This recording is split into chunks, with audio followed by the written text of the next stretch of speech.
up, everyone? Marc Lobliner, tigerfitness.com. A gram of protein per pound of body weight. So this has been brought up more because I'm not going to lie, like a lot of non-bodybuilders, a lot of just regular dudes who decided to get in shape and grift on fitness on Twitter are basically saying you can eat as much protein as you want and not get fat. Just avoid carbs, blah, blah, blah, blah, blah, satiation, blah, blah, blah, blah, blah. Carbs aren't necessary, blah, blah, blah, blah, blah. So let's get into actually how much protein you need. I'm going to base this on many forms of data. Let's go to the International Society of Sport Nutrition is one that I look at. They have a great paper on that as to how much protein per pound of body weight is optimal. We're going to round up. We're not going to use specifics like 0.8, 0.9. We do things in pounds because most of my following is in America rather than in kilos. So we're going to be rounding, right?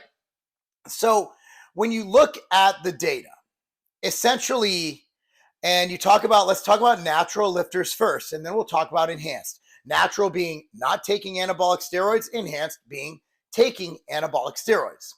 Natural lifters, as you look at the data, once you get over a gram per pound of body weight, the results don't get better. It's not like the more protein you eat, the more you gain. Your body can only use so much protein for that purpose. Then they're like, well, then you don't use the rest of the protein. No, your body uses just about everything you put in it. It's just a matter of what it does with it. For example, excess protein will be converted to carbohydrate or to glucose via gluconeogenesis. And then the extra carbohydrate that doesn't get utilized gets converted to fat. Okay, when you're lacking a certain nutrient, for example, fat, your body will turn fat into ketones if your body's lacking both amino acids to use gluconeogenesis and carbohydrate to use as an immediate source of energy. So your body utilizes everything. It's just which will improve your gains, which will give you better results, and which is just overkill. Now, I'm not saying to avoid protein because some deleterious effects on your kidneys. Now, those who consume excess protein, they might notice higher BUN levels in their blood work, blood urine nitrogen, or creatinine levels, or even the ratio might be off by a little bit. But generally speaking, that's because blood urea nitrogen or BUN is basically your body processing and excreting all the extra protein you're eating. The outright bar was created for my kids. My kids need a snack to eat during soccer tournaments, and also I wanted a bar for myself to eat pre-workout, post-workout, and also throughout the day. You want your outright bars right now. That's why we have a partnership going with the Vitamin Shop to make sure that we're in all 750 plus locations, providing the best price, the best service, the best people to give you the outright bar when and where you need it. So again, I'm not a doctor. Consult with your doctor if you do have high BUN levels and you're already in a doctor, if you've got them tested most likely. Unless just for some reason just ordered a lab test on your own. But I would say that that's something that your doctor can delve into or can address. But for purpose of this video, excess protein based on all the data we have, unless you have a pre-existing condition, it's not going to cause your kidneys to fail. With that being said, you look at the benefits and non-benefits of protein, and you look at one of the reasons people say to consume extra protein is due to an anorectic effect, meaning it blunts your appetite. When the anorectic effect of protein is not nearly as high as some claim it is, it's there, but it's not really that crazy. Like it's not that big of a difference. In fact, the most satiating thing I can find in the data and the literature is the potato. White potatoes are extremely satiating. Okay, they curb your hunger as good or better than most anything else. So that goes out the window. So I'd much rather see people, if you're looking for an appetite suppressing effect with health benefits, go with vegetables, cruciferous vegetables, go with broccoli, go with cauliflower, go with things like that, because that'll also give you the fiber. And fiber is indicated in pretty much all research that up to a point, obviously, the more fiber you eat, the less chances you have of dying. Your morbidity risk goes down. So if I'm going to see somebody, oh, my appetite's through the roof, obviously eating Skittles and Nerds are not the way to give your body carbohydrate. But if you're looking to curb your appetite, a very low caloric, very healthy way to do that is to add more vegetables, of course, not fried, or cooked in butter or covered in cheese, that would be a way to really alleviate some of your hunger pangs or symptoms of hunger and when you're dieting. So let's go into, well, let's stick to naturals. So generally speaking, naturals, you know, regardless of where you are, if you're in a bulking phase, realize that carbohydrate and fat are both protein sparing, meaning that your body will utilize the carbohydrate for energy before converting the protein to energy via gluconeogenesis.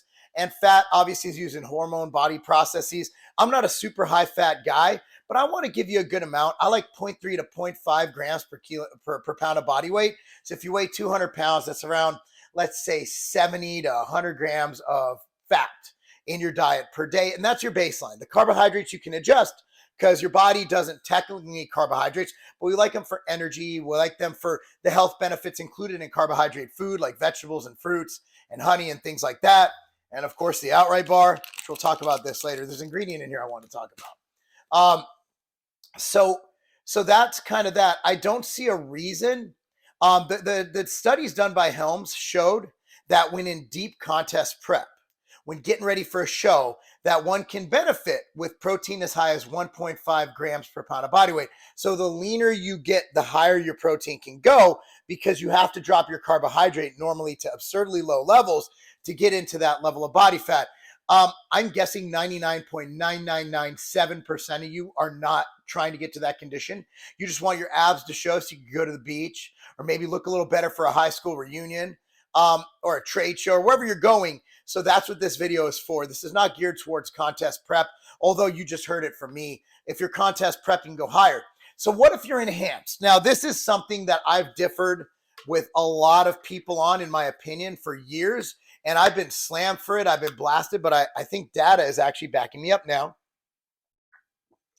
So when you're on steroids, when you're taking anabolic steroids, your efficiency of converting protein to where it needs to go, your efficiency of utilizing protein for muscle growth goes up. So I'm sending out a newsletter multiple times a week or even every day. It's going to have deals. It's going to have articles. It's going to have exclusive stuff from me. The algorithm has not been good to me on YouTube, on Instagram. I don't know why. Maybe it's something I said. But anyway, go to marclobliner.com. It pops up. Put your email in there. That's all you have to do. You get all that stuff for free. So does that mean that if I take in 3 grams per pound of body weight, 4 grams, 5 grams, that my body mass and my lean mass is going to incrementally go up? No. Again, like even with steroids, your body can only process so much. And if you're on steroids, and especially if you're bulking, you're eating so many calories that it's really not necessary to go higher than a gram. Now, I will say, if you're on steroids and you're just kind of looking for just to have some insurance, anywhere between 1 and 1.5 grams of protein per pound of body weight might benefit you, right? I'm not saying you need to be at 1. I'm saying that I've trained thousands of people through my coaching, marclobliner.com. I owned a sub company of Scivation called Team Scivation, where we coach concurrently 10,000 plus athletes. I mean, so we've had a lot of experience in reading what happens to people. We've had some people on 1.5 grams of protein per pound of body weight and some on 1. And honestly, I've seen people happier and healthier with more carbohydrate in their diet. So when you're dieting, and I know I'm kind of getting off a tangent here. When you're dieting, I always say, and I believe other people have said, I believe even Lane Norton has said it, you want to keep your cardio as low as possible and your carbs as high as possible for as long as possible. And generally speaking, carbs make people happy. They're just awesome. They're delicious, and it's direct energy to your brain. Your brain prefers glucose as an energy source, no matter what those keto guys tell you. Yeah, fat might be good. I love ketones for brain health. I love them, but you can get that through taking exogenous ketones, through BHBs. You don't necessarily need, or even MCTs will have some benefit. You don't necessarily need to deprive yourself of carbohydrate. And as someone who really loves training and loves feeling training, I love having pumps. I love having all that. And I can still get pumps from ketogenic. I've done it, but they just suck and they wear off fast. I like having a pump just going for a walk with my dogs. I like my legs to swell up. I love it because I love this game. I love what I do. So not necessarily you guys are in the shape that you're going to get pumped walking your dogs, but I'm just saying that carbohydrates are awesome. And if you can have them in your diet, they're also very healthy for you. All those people that say your body's not meant to eat carbohydrate, no, your body's meant to survive. So if you're foraging and hunting back in caveman days, you see some berries that aren't going to kill you, you're going to eat those because they're going to give you energy, and you ate them before they gave you energy. You're going to go back to those berries and you're going to eat them. And now we're just very convenienced, and people do overeat carbohydrate, but people do overeat fat. You look how many calories in a ribeye. So what I'm saying here is it's not necessarily the amount of protein you take in. The big determinant of what happens is your calorie intake, your total calories. Now, different people assimilate things differently. I'm not saying that, but like I always say, one thing that works for most people, 99% of people, aside from hiring a coach, but let's say you want to do it on your own, you're balling on a budget, that's good, that's fine. I've balled on a budget. I ball on a budget now. I shop at Walmart, okay? I shop at Walmart. Anyway, so set your protein to a gram of protein per pound of body weight and go a little higher. If you're 200 pounds, make that protein 210. Or what you could do is just count the protein from direct protein sources. I like to use something called the Diabetic Exchange. When I do my dieting, I have it in a bunch of books I've written. You could probably go to my description in YouTube and see a bunch of them. I list out a lot of books I wrote. But the Diabetic Exchange is just counting protein sources. So there is protein in things like beans and rice. They're not complete, but it's still protein. So let's say you're only counting the protein you take in from whey and chicken breast and steak and things like that. You'll easily get an extra 10 to 20 grams just from the carbohydrate sources you're getting in. Or if you're eating peanut butter, you're not counting that. That gives you an extra 8 or 9 grams per 2 tablespoons. So, I mean, you're looking at a situation where you can easily go over. So let's say if you need 200 grams of protein. So let's put it to you this way. 6-ounce chicken breast is 42 grams of protein. So for 240 grams of protein, you only need 4 chicken breasts. Pretty crazy, right? Pretty crazy. So look at it that way. It's not that hard to get in that protein. So, but you don't need to stress yourself on getting in all these proteins, drinking these 100-gram shakes. For most of you guys who weigh 150, that's well over 50% of your necessary protein intake, 70% protein intake for the day or whatever it is. I'm not going to do math on the fly. I suck at math. That's why I hired a CFO. So what I'm saying is we put too much stress on protein. And I'm not saying it's going to kill you or hurt you, but I'm saying that there's better ways to do it that will give you probably better results. So for enhanced people, back to that, your body's able to utilize better protein. So you're able to take in less and get the same results. However, I will just err on the side of safety, whether you're enhanced or natural.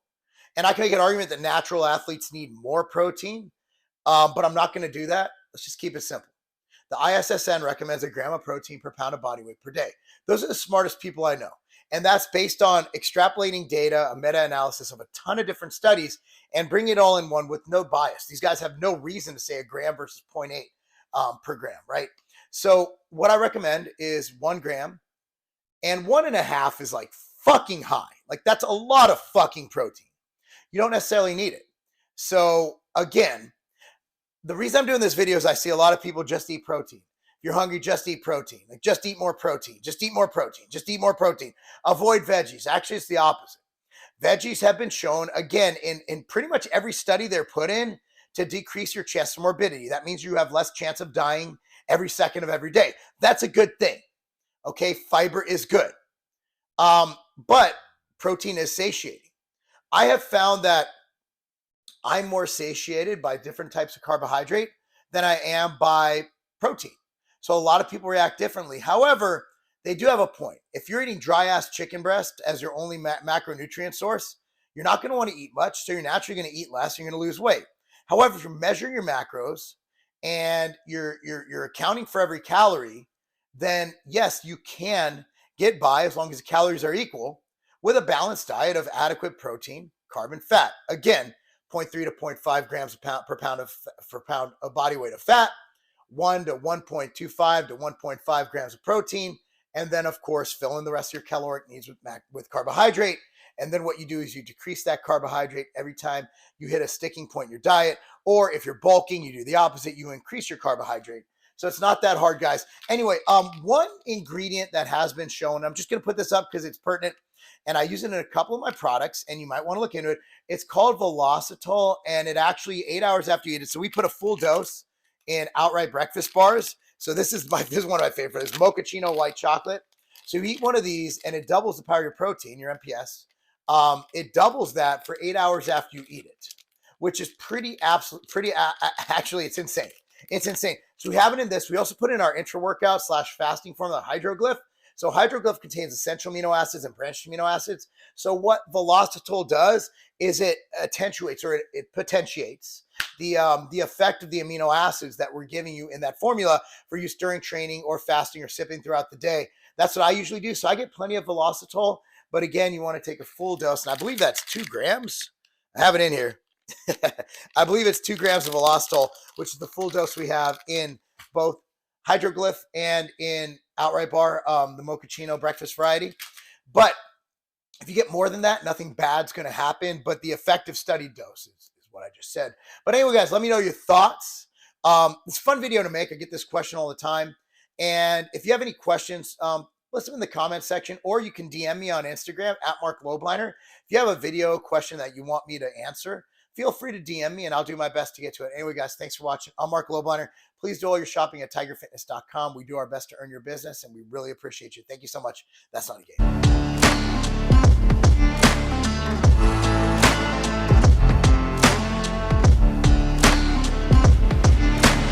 I used to have to go through dozens of bottles of vitamins, of supplements, just to get what I need. Look, I'm busy.